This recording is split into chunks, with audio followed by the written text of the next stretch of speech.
قضيه الشارع المصري دلوقتي يا جماعه، سوزي الاردنيه بتاعه اللايفات اتحبست 4 ايام على ذمه التحقيق. طب هل يا ترى انا مع ولا ضد؟ هقول لك رايي في الاخر، ما تنساش تكمل الفيديو للاخر. طب انا جاي اكلمك في المجمل. مين هي سوزي الاردنيه وعملت ايه واتشهرت ازاي وليه اتحبست؟ وهل يا ترى انا مع الحكومه ولا ضد؟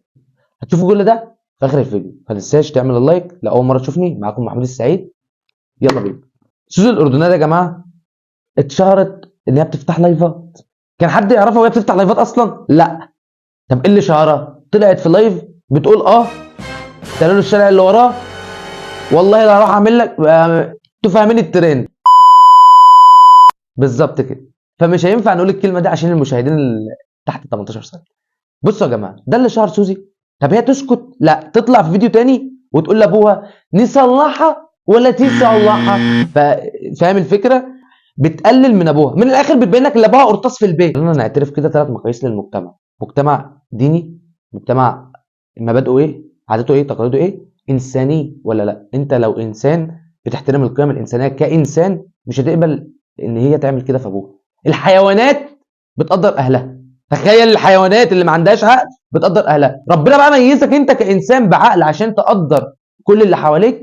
انت حتى مش مقدر اهلك اللي ربوك. هتيجي تبص لها من الناحيه الدينيه، هقول لك قال الله سبحانه وتعالى في كتاب: وقضى ربك الا تعبدوا الا اياه وبالوالدين احسانا، اما يبلغن عندك الكبر احدهما او كلاهما فلا تقل لهم افا ولا تنهرهما وقل لهم قولا كريما. صدق الله العظيم. ربنا عز وجل مبين لك في كتابه مدى اهميه مكانه ابوك وامك في حياتك قبل اخرتك. فانت كمجتمع اسلامي عمرك ما تقبل بحاجه زي دي. احنا لما بنشوف منظر غريب يا جماعه في الشارع، واحد كبير واحد صغير بيقل منه، بنبقى عايزين ناخد اللي في رجلنا ونحطه في بقه. مبدئيا كده بقى عشان تبقوا فاهمين الدنيا ماشيه ازاي. فما بالك بقى بواحده بتهين ابوها في لايف وفي فيديو وبتحسسك ان هو قرطاس بالبلد في البيت ملوش لازمه.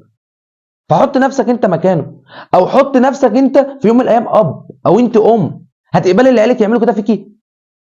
بديهيات مجتمع، بديهيات انسان، انك تبقى حتى في فطرتك سوي نفسيا وما تقلش من اهلك وما تهنش اهلك وعلى اساس انك تجيب ريتش. يا اخي ولع ام الريتش. الحكومه ورد فعلها على قضيه سوزي انا معاهم جدا، وشابوا الحكومه، وبقول لهم استمروا في حته مراقبه السوشيال ميديا. فعلا بيظهر لنا كل يوم حاجات شاذه زي سوزي كده يا جماعه. فلا، برافو الحكومه، واتمنى ان هم يكملوا في حته المراقبه على السوشيال ميديا، عشان حتى الناس الصغيره اللي بتشوف والمتابعين الصغيرين بيتاثروا بالناس دي يا جماعه. فانت ما تقبلش ان اختك تعمل كده، ولا انت تقبل ان اخوك الصغير يعمل كده. فربنا يحرسنا ويحرسكم. وبرضك يا جماعه ده كان رايي في الاخر، بس انا اشوف رايكم تحت. هل يا ترى متفق او ضد؟